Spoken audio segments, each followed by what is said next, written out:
Hello dear friends, standard 9 subject science chapter 8 useful and harmful microbes हा chapter आपले running मध्ये होता आणि आतापर्यंत युजफुल मायक्रोब्स आणि अँटीबायोटिक्स पेनिसिलिन हे आपलं डिस्कशन करून झालेलं आहे.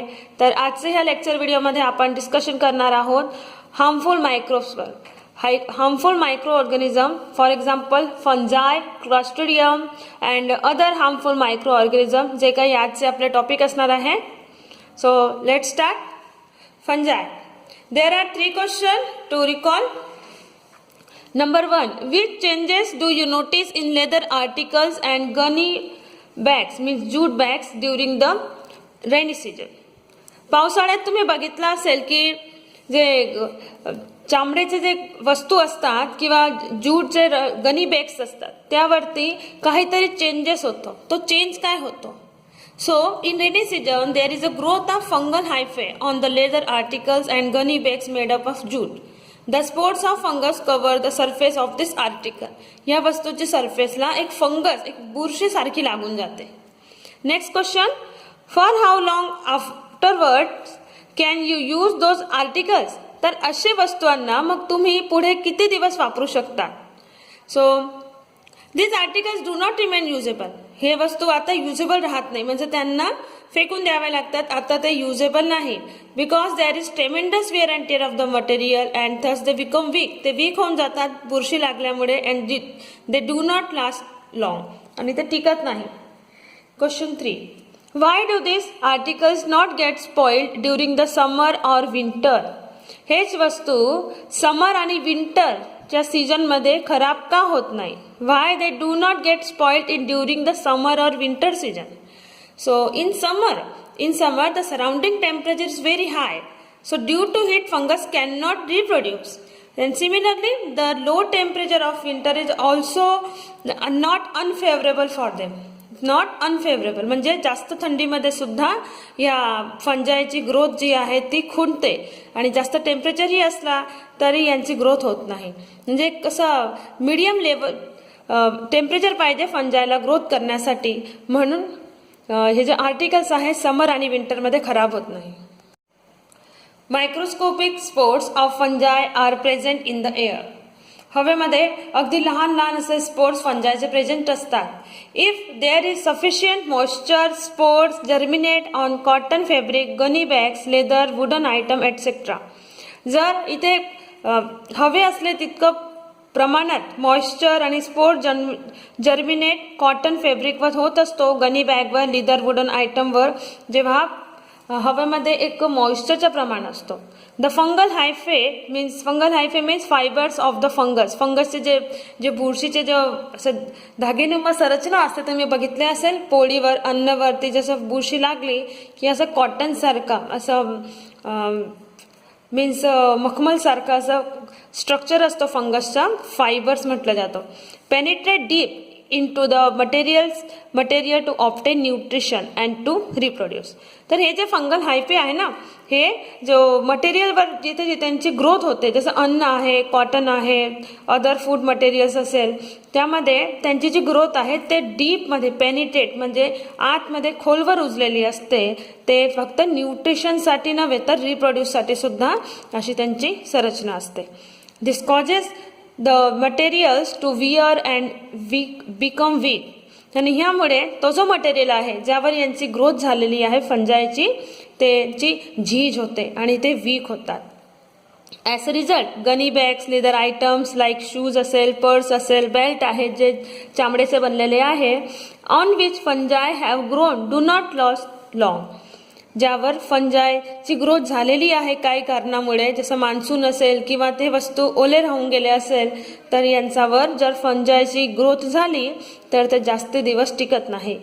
Wooden items also get spoiled. लाकडी वस्तू असेल तर ती सुद्धा खराब होऊन जाते. Sometimes you may notice a black powder or white dish floating on the pickles or मुरब्बा.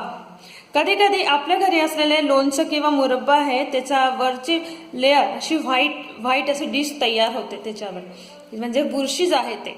When a jar is open after a long time. जर जार ओपन राहून गेला, लोणच्याची बरणी असेल, मुरब्बाचा भांडा असेल, तो उघडा राहून गेला, त्याने बुरशी जमून जाते किंवा पाणीचा थेंब पडला असेल. What exactly is this? Why are such food items not good to eat? मग असे पदार्थ खाण्यासाठी योग्य का नाही? योग्य याच्यासाठी नाही कारण त्यामध्ये फंजायची ग्रोथ झालेली आहे आणि ते पॉयझनस असतात. मीन्स फूड पॉयझन होण्याची प्रॉब्लेम होऊ शकते म्हणून. So they are not good to eat.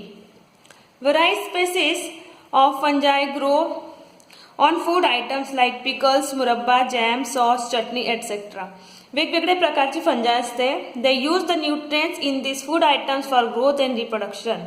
हे फंजाई ग्रोथसाठी आणि रिप्रोडक्शन होण्यासाठी त्यांची ग्रोथ होते फूड आयटमवर. During the activity fungi release मायकोटॉक्सिन्स.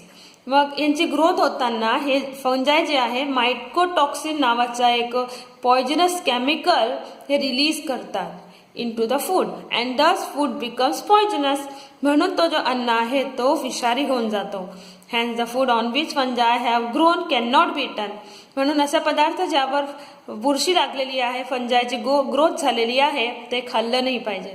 लक्षात आलं असेल तुमच्या फंजाई म्हणजे ते बुरशी आहे जे मॉइश्चरची जागेवर लागते, जिथे काही ओलावा वगैरे राहून गेला असेल, जास्त वेळ पडलेला अन्न आहे त्यावर लागतो. आणि यांचं लागण्याचं कारण त्यांना ग्रोथ करायची असते आणि रिप्रोड्यूस करायचा असतो. तसेच जर फंजाईची ग्रोथ झालेलं अन्न असेल तर ते खाणं विषारी आहे. हे खाणं म्हणजे या ठिकाणी they are not good to eat. हे सर्व याच्याच फंजाईमध्ये आलेलं आहे. शॉर्ट नोट येऊ शकतो फंजाईवर, तर हे रीडिंग करून घेणे बी तुमच्यासाठी जरुरी आहे. नेक्स्ट आहे Clostridium. Clostridium is a harmful microbe. Sometimes cases of food poisoning occur during community feasts. कधी कधी जेव्हा आपण सामूहिक जेवण करतो त्या ठिकाणी विषबाधा होण्याचे केस होतात. How does the food become poisonous all of the sudden? अचानक असं विषबाधा होण्याची प्रॉब्लेम कुठून आली? The bacteria which spoil cooked food are clostridium. हा जो बॅक्टेरिया आहे ज्याने फूडचा खराबा होतो, नाश होतो, याचं नाव आहे Clostridium. Out of about 100 different species of this bacterium, some are free living in the soil, whereas some live in the alimentary canal of humans and other animals. बॅक्टेरियाचे सर्व जे प्रजाती आहे, भरपूर प्रजाती आहे बॅक्टेरियाची, त्यापैकी 100 तर जो बॅक्टेरिया आहे ते फ्री लिव्हिंग करतात सॉइलमध्ये, जबकि बाकीचे जे आहे ते एलिमेंटरी कॅनल जे आहे ह्युमनची आणि अदर ॲनिमलची आहार नलिका त्यामध्ये ग्रोथ करतात. And these bacteria are rod shaped and produce bottle shaped endospore in adverse conditions. आणि वाईट परिस्थितीमध्ये हे जे बॅक्टेरिया आहे ज्यांचा शेप रॉड शेप्ड असतो हे प्रोड्यूस करतात बॉटल शेपचे इंडोस्पोर तयार करतात. हे खाली फिगरमध्ये दाखवलेले आहे तुम्हाला की जो क्लॉस्ट्रिडियम आहे त्यांची संरचना कशी असते. हे जे क्लॉस्ट्रिडियम आहे, clostridium tetani, clostridium perfringens, clostridium botulinum आणि क्लॉस्ट्रिडियम डिफिशियल, हे जे वेगवेगळे टाईपचे क्लॉस्ट्रिडियमचे स्पेसिस आहे हे दाखवले गेले आहे इथे. One special characteristics of this bacteria is that they cannot withstand the normal oxygen level of the air because they grow in anaerobic conditions. यांचे विलक्षण गुण हा आहे की यांना जो अनऑक्सिशोषण आहे ते करतात, म्हणजे ऑक्सिजनची गरज नाही. हे पोटामध्ये जिथे ऑक्सिजन नसेल, म्हणजे जिथे ऑक्सिजन नाहीये तरी सुद्धा हे जिवंत राहू शकतात, म्हणजे हे विषबाधाचं कारण बनू शकतात. लक्षात येतंय? Clostridium is a harmful microbe which are the cause of food poisoning in communist feed. Their shape is rod shape and they produce bottle shaped endospore, and their characteristic is they do anaerobic respiration. They grow in anaerobic condition. ठीक आहे, तर हे झालं तुमचा Clostridium harmful microbes. यानंतर अजून आहे की अदर हार्मफुल मायक्रो ऑर्गॅनिझम्स. दुसरंही काही हार्मफुल मायक्रो ऑर्गॅनिझम्स आहे तर other kinds of micro organisms like bacteria, viruses, protozoa and fungi are also responsible for different diseases that affect humans. एक वेगवेगळ्या प्रकारचे मायक्रो ऑर्गॅनिझम जसे बॅक्टेरिया आहे. बॅक्टेरिया पण काही असे आहे जे हार्मफुल आहे आपल्या बॉडीसाठी. व्हायरस आहे, प्रोटोजोआ आहे. प्रोटोजोआ तुम्ही बघितलं असेल, ॲमिबा, पॅरामिशियम हे हार्मफुल असतात काही परिस्थितीमध्ये. फंजाय आहे, हे सर्व रिस्पॉन्सिबल आहे वेगवेगळे डिसीजेस जो की मनुष्यामध्ये उद्भवतात. You have learn about viruses which are smaller than bacteria. Virus बद्दलही तुम्ही शिकलेले आहात जे बॅक्टेरियापेक्षाही कई पटीने लहान आहे.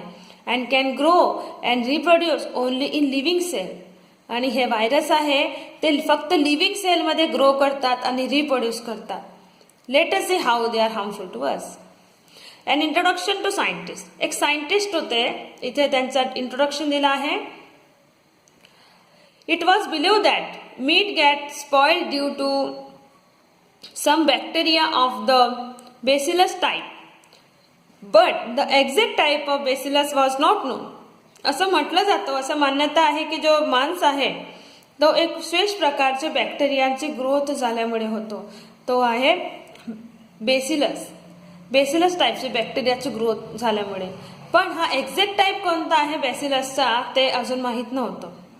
वेन अर्बेन्झम proved that the anaerobic bacterium Clostridium botulinum is responsible for food poisoning. त्यांनी म्हटलं की विष बाधासाठी क्लॉस्ट्रिडियम बोटुलिनम नावाचा जो बॅक्टेरिया आहे जो की एनारोबिक रिस्पिरेशन करतो हा इथे रिस्पॉन्सिबल आहे. Ida Bengtson obtain higher education in biochemistry at Chicago university. Chicago युनिव्हर्सिटीमध्ये इडा बेंगस्टनने हायर एज्युकेशन केलं. She conducted important research on the toxin responsible for gas, gangrene and antitoxin useful for treating it. त्यांनी आपला research केला जे होता विषारी हे जे बॅक्टेरिया किंवा व्हायरसेस आहे त्यांच्यावर त्यांनी परीक्षण केलं आणि एंटीटॉक्सिन बनवले ज्याने ते जो विषबाधा आहे ती नाहीशी होईल आणि त्याला ट्रीट करता येईल. While she was doing research on the dreaded disease called typhus. Typhus नावाची प्राणघातक आजारवर जेव्हा ते रिसर्च करत होत्या, she herself contracted the infection. त्यांना स्वतः याची लागवण झाली, इन्फेक्शन झालं त्यांना. But she overcame it. पण त्यांनी याच्यावरती म्हणजे त्यांनी ओव्हरकम केला याला. And continued her research. म्हणजे ते बरेही झाले आणि त्यांनी आपला रिसर्च कायम ठेवला. For this work she was honoured with the typhus medal in 1947. आणि त्यांना आपल्या ह्या कामगिरीबद्दल 1947 मध्ये थायफस मेडलचा सन्मान सुद्धा मिळाला. नंतर टेबल दिली गेली आहे ज्यामध्ये the spread and prevention of diseases दिला आहे की कोणते आजार कशा पद्धतीने पसरतात आणि त्याच्यावर कशा पद्धतीने प्रतिबंध घालता येणार. Name of disease, pathogen, mode of infection and preventive measure one by one दिले आहे ते. So we start from first disease that is AIDS. Pathogen आहे व्हायरस. व्हायरसवर पसरणारा हा एड्स रोग ज्याचा मोड ऑफ इन्फेक्शन आहे की through blood and semen of infection person. Infected person जे आहे त्याचा ब्लड किंवा सेमनद्वारे हे पसरतो किंवा जो सफरिंग आहे एड्सने सफरिंग मदर असेल तर त्याचे मिल्कचे द्वारे त्याच्या नवजात शिशूला हा रोग होऊ शकतो. प्रिव्हेंटिव्ह मेजर असा आहे की सेफ सेक्शुअल कॉन्टॅक्ट ठेवणे आणि avoid reuse of needle and injections. Needle आणि इंजेक्शनचा परत यूज करणे हे टाळलं पाहिजे. Second, hepatitis. हेपेटायटिस हा सुद्धा व्हायरसने पसरणारा आजार आहे. Contaminated water and food consume करल्याने पसरतो. यासाठी क्लीन अँड फिल्टर्ड वॉटर पिलं पाहिजे and proper storage of food केलं पाहिजे. Number 3, influenza. व्हायरसने पसरतो. Contact with infected person. जर इन्फेक्टेड पर्सनने कॉन्टॅक्ट ठेवला तर हा रोग होऊ शकतो. यासाठी काय करायचं? पर्सनल हायजीन, स्वतःची साफसफाई ठेवणे and avoiding contact with infected person. Infected पर्सनशी कॉन्टॅक्ट टाळणे. Number 4 measles and chicken pox, हे सुद्धा व्हायरसने पसरणारा रोग आहे. आणि मॉडर्न इन्फेक्शन तेच की कॉन्टॅक्ट विथ इन्फेक्टेड पर्सन. यासाठी प्रिव्हेंटिव्ह मेजर आहे की वॅक्सिनेशन आहे, इंजेक्शन लावले जातं याच्यासाठी. अँड अनकंटेमिनेटेड वॉटर, शुद्ध पाणी पिणे आणि क्लीन फूड खाणे. नेक्स्ट ब्लड फ्लू H797 और स्वाइन फ्लू H1N1, व्हायरसने पसरणारा रोग. हा सुद्धा contact with infected bird and animals, कारण हा ब्लड आणि बर्ड्स अँड ॲनिमल्सने पसरणारा डिसीज आहे, म्हणून यांच्यापासून कॉन्टॅक्ट ठेवल्याने हा रोग पसरतो. आणि प्रिव्हेंटिव्ह मेजर म्हणून तेच की पर्सनल हायजीन ठेवणे आणि प्रॉपरली कुक्ड मीठ खाणे. जर तुम्ही मांसाहारी असाल तर जो मीठ आहे तो प्रॉपरली कुक्ड केला असला पाहिजे. नेक्स्ट डेंग्यू, व्हायरसने पसरणारा आजार, मॉस्किटो बाईटने होतो. अँड क्लिनिनेस ऑफ सराउंडिंग, जर आपला सराउंडिंग क्लीन असेल तर मॉस्किटोज येणार नाही आणि हा रोग होणार नाही. प्रिव्हेंटिव्ह स्टेजनेशन ऑफ वॉटर सुद्धा कुठे कुठे वॉटरचे डबके भरलेले असतात वगैरे, पाणी साठलेलं असतो, तर त्या ठिकाणी मॉस्किटोजचा पसराव होतो. मॉस्किटो कंट्रोल केलं पाहिजे. कॉईल वगैरे लावून जिथे आपण राहण्याच्या ठिकाणी प्रयत्न केला पाहिजे की कुठूनही मॉस्किटोज असले नाही पाहिजे. नेक्स्ट न्यूमोनिया होणारा रोग हा बॅक्टेरियाने होतो. Droplets spread in air by infected person, जर न्यूमोनिया झालेल्या व्यक्तीचा ड्रॉपलेट्स हवामध्ये पसरले असतील आणि त्याच एरियामध्ये कोणी स्वस्थ माणूस असेल तर त्यालाही हा रोग होऊ शकतो. वॅक्सिनेशन करून घ्यायचे. Avoiding contact with infected person पासून लांब असणे किंवा जो रुमाल वगैरे हे वापरणे, मास्क लावणे.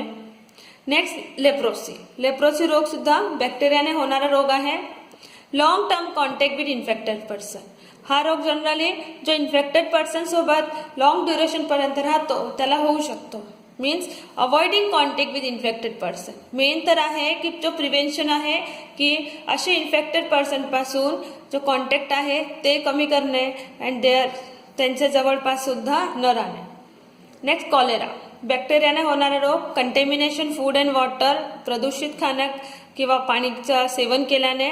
मग ह्यासाठी क्लीन फूड अँड वॉटरचा कंझ्युम करणे. नेक्स्ट मलेरिया, प्रोटोजोवाने पसरणारा रोग आहे. याचं कारण असं की मॉस्किटो बाईट मच्छर चावल्याने होतो, आपल्याला माहीतच आहे. अँड अनक्लीन सराउंडिंग असेल तर ऑब्व्हियसली तिथे मॉस्किटो होणार आणि मॉस्किटो बाईटने परत हा रोग होतो.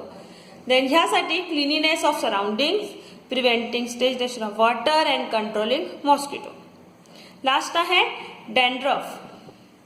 डेंड्रफ रिंगवॉर्म स्केबिज, हा फंजायने होणारा रोग आहे. मित्रांनो, डेंड्रफचा तुम्हाला अनुभव आला असेल. थंडीच्या दिवसात जे डेंड्रफचा रोग असतो ते एक स्कल्सवर, आपले जे हेडचे स्कल्स आहे ते निघायला सुरू होते, एक पपडीसारखी निघते, म्हणजे ते झिरो डॅन्ड्रफ हे तुम्ही बघितला असेल. हे जो फंजायमुळे होतो. रिंगवॉर्म शरीरच्या काही भागामध्ये असं गोल असे रिंग बनते. स्कॅबिज हे फंजायने होणारे रोग आहे. याचं कारण असं की कॉन्टॅक्ट विथ इन्फेक्टेड पर्सन, हा इन्फेक्टेड पर्सनचे कॉन्टॅक्टमुळे होतो. त्याचे कपडे, त्याच्या खाण्यापिण्याची वस्तू जर वेगळी असेल, मेनली तर टॉवेल आहे, जर आपण एकमेकाचा वापरत असाल तर त्यामुळे सुद्धा हे रोग पसरू शकतो. और हीज आर हर बिलॉंगिंग लाईक क्लॉथ्स, तेच लिहिलं आहे. नेक्स्ट, यासाठी आपल्याला प्रिव्हेंटिव्ह मेजर काय करायचं आहे की पर्सनल हायजीन, स्वतःची स्वच्छता ठेवणे, avoiding contact with infected person.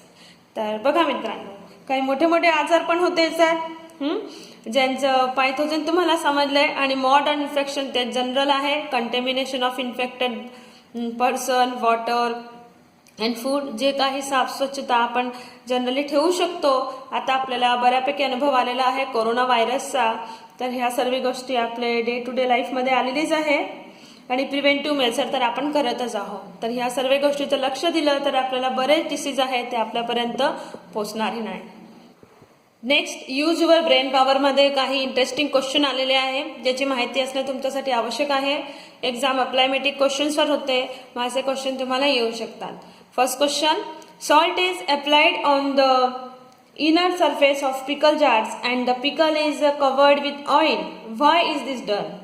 आपण जे लोणचं टाकतो त्या जो जार आहे त्याच्यामध्ये इनर सरफेसमध्ये पिकल म्हणजे लोणचं टाकण्याच्या आधी मीठ टाकलं जातो आणि जो पिकल आहे तो पूर्ण ऑइलने भरलं गेलं असलं पाहिजे. म्हणजे जो लोणचं आहे लोणच्याच्या वरती 4 बोट पर्यंत जसं आपण म्हणतो इतकं ऑइल भरलेलं असलं पाहिजे. असं का केलं जातं? So you know salt and oil are both natural preservative. एक नैसर्गिक संरक्षक प्रिझर्वेटिव्ह म्हणून आहे सॉल्ट आणि ऑइल. म्हणजे हे जर लोणचं मध्ये टाकले गेले व्यवस्थित प्रमाणात तर लोणचं जास्ती दिवसपर्यंत टिकतो. Salt is applied to inner surface of pickle jars for well preservation of pickles. चांगलं प्रिझर्वेशन साठी यूज केला जातो. And due to salt the fungal growth of is arrested. फंगलची ग्रोथ होत नाही यामुळे. And the pickle is not spoiled. Pickle खराब होत नाही. Pickle is also covered with oil for the same reason. Same रिजनच्यामुळे पिकल मध्ये ऑइल टाकला जातो भरपूर प्रमाणात. Due to oil pickle does not come in contact with air. तेल असल्यामुळे ऑइल वरती असल्यामुळे जो लोणचं आहे तो डायरेक्ट हवेच्या कॉन्टॅक्ट मध्ये होत नाही. आणि तुम्हाला माहित आहे की हवेमध्येच हे फंगलचे स्पोर्ट्स असतात. मग ते कधी पिकल मध्ये एंट्री घेत नाही. येतं लक्षात? Question 2. Which preservatives mixed with ready to eat food to keep them from spoiling. कोणते preservative ready to eat food जे आहे जो तात्काळ बनवा आणि खा असे जो पदार्थ आहे मार्केटमध्ये मिळणारे त्यांना खराब होण्यापासून कोणते प्रिझर्वेटिव्ह त्यांना वाचवतात? तर ते आहे number 1 BHT butylated hydroxy toluene. Number 2 BHA and sodium nitrite, sulfide, monosodium glutamate or MSG. This is also called Ajinomoto. Ajinomoto तुम्हाला लक्षात असेल की MSG नाव आहे त्याचं. Then sodium benzoate. हे काही पदार्थ आहे जे आपण लोणचं मध्ये सोडियम बेंझोएट आपण लोणचं मध्ये टाकतो. तसेच काही पदार्थ असे आहे जे तुम्हाला रेडी टू कुक फूड्स आहे त्याचे इन्ग्रेडियंट मध्ये लिहिलेले दिसेल. कधी वाचाल तुम्ही तर रेडी टू कुक फूडचे रॅपरवर तुम्हाला यांचं नाव दिसते. Number 3 find out the uses of fungi to plant and animals. Plant आणि एनिमलला फंजाईचा काय उपयोग आहे विचार करा. सो फंजाईचा जो यूज आहे प्लांट आणि एनिमल साठी. So you know fungi is the group of fungi called mycorrhiza are attached to roots of living trees and plants. जो लिव्हिंग ट्री आणि प्लांट आहे त्याच्या रूट मध्ये फंजाईचे मोठे मोठे ग्रुप्स असतात. They attract sugar that they need from these living plants, but in return they supply the host plant with some of the nutrient and water. आता हे फंजाई जे आहे ते ट्री आणि प्लांटचे रूट मध्ये का असतात? कारण त्यांना ग्रोथ साठी न्यूट्रिएंटची गरज असते. त्यांना शुगरची गरज असते. शुगर मध्ये कार्बोहायड्रेट असतो. कार्बोहायड्रेट जो प्लांट अँड जो ट्रीज आहे फोटोसिंथेसिसच्या दरम्यान जो शुगर बनवतात त्यांचं भोजन त्यामध्ये असते. मग हे जो फंजाई आहे त्यांना हा जो न्यूट्रिएंट आहे शुगरच्या स्वरूपामध्ये प्लांटकडून भेटतो आणि याचाच बदला ते होस्ट प्लांटला काही इम्पॉर्टंट न्यूट्रिएंट आणि वॉटर हे सप्लाय करतात. Thus both the fungi and the plant show symbiotic relationship. You know symbiotic relationship? Symbiotic relationship तुम्हाला 7th मध्ये होता की जर दोन जीव आहेत ते एकमेकांवर न्यूट्रिएंट साठी एनर्जी गेन साठी रिप्रोडक्शन साठी डिपेंड असेल तर असे न्यूट्रिशनला सिम्बायोटिक न्यूट्रिशन असं म्हणतात. Certain plants and orchid are totally dependent on a fungus associated with their roots in order to eat all. काही पर्टिक्युलर जोड्या आहेत जे एकमेकांवरती डिपेंड आहे न्यूट्रिशन साठी. Question 4 that is what is the structure of lichen, a condiment, where else it is used. लिचेनचं structure कसं आहे आणि हा कुठे यूज होतो? Lichen is a form due to symbiotic relationship between an alga and a fungus. हा एक symbiotic relationship आहे लिचेन अल्गाय म्हणजे शेवाळ आणि फंगस म्हणजे बुरशी यामध्ये. Algae perform photosynthesis with while fungi supply moisture through absorption. Algae म्हणजे शेवाळ हिरव्या रंगाचे असल्यामुळे ते फोटोसिंथेसिस करतात, आपला भोजन स्वतः बनवतात. पण जो फंजाय आहे जो अल्गायवर लागते फंजायचं काम आहे मॉइश्चरला ऍब्झॉर्ब करून, मॉइश्चर म्हणजे वॉटरला ऍब्झॉर्ब करून मग हे फंजाय अलगायला वॉटर सप्लाय करतो. व lichen can survive only in pure and unpolluted air. जो लिचेन्स आहे तो कधीही शुद्ध आणि अनपॉल्युटेड एअर मध्ये सर्वाइव्ह करतो. Therefore they are also called indicator species. If there is air pollution in the surrounding, जर सराउंडिंग मध्ये एअर पॉल्युशन असेल so lichen from that area vanish. तर तो लिचेन आहे अशा एरियाला ते सफाई करतो. Many lichens are very sensitive to environmental disturbance and can be used in cheaply assembly air pollution. आणि एअर पॉल्युशनला कमी करण्यासाठी असे लिचेन, कारण हे खूप सेन्सिटिव्ह असतात, असे एन्व्हायरमेंट डिस्टर्बन्सला कमी करण्यासाठी यूज केले जातात. ओझोन डिप्लेशनसाठी अँड मेटल कंटेमिनेशनसाठी यूज होतात. Lichen is used in spices. दगडफूल इन गरम मसालामध्ये यूज केला जातो. गरम मसालामध्ये तुम्ही लिचेन हा बघितला असेल, दगडफूल म्हणून. Lichen have been used in making dyes, perfumes in traditional medicines. पारंपरिक मेडिसिन मध्ये म्हणजे डाय मध्ये यूज होतो, परफ्यूम मध्ये यूज होतो. Some species of lichen are use for making litmus paper. Litmus paper बनवण्यासाठी सुद्धा लिचेनचा यूज होतो. A few lichen species are eaten by insect. इन्सेक्टद्वारे हे खाल्लंही जातं, म्हणजे फूड आहे. और larger animals such as reindeer. रेनडियरचं आवडतं भोजन आहे लिचेन. तर बघा, लिचेन नावाचा जो सिम्बायोटिक न्यूट्रिशनचा एक्झाम्पल आहे तो किती कामाचा आहे. तर या ठिकाणी फ्रेंड्स तुमचा हा चॅप्टर सुद्धा फिनिश झालेला आहे. आय होप तुमचे सर्व लक्षात आलं असेल useful and harmful microbes. So ready राहा आता हे एक्सरसाइज कंप्लीट करण्यासाठी. जर व्हिडिओ आवडला असेल तर प्लीज लाईक अँड शेअर करा. Thanks for watching.